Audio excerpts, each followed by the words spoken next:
Hello everyone and welcome to this video. Today I will show you guys how to fix Cash App Bitcoin withdrawal cancelled for your protection. So guys, the first solution that I have, you should be make a right address.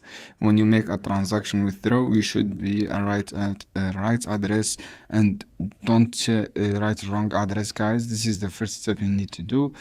And the step two, guys, you should be verify your account. If you want to send, as you can see, or receive payment using Cash App, you would be verify your account, and you must be 18 years old to use Cash App. So, guys, this is the step two and the condition two to fix this error.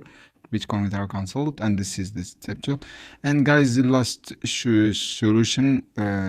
What I have, you need to verify as I say.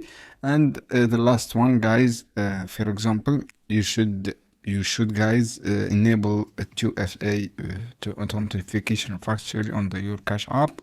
For example, you have this one, you have this one.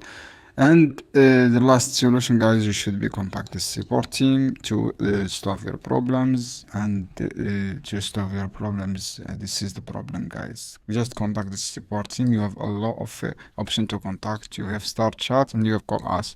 So, guys, this is how you can do. I hope this video helpful for you. Then don't forget to give like and give share this video for more content, and see you in another video soon.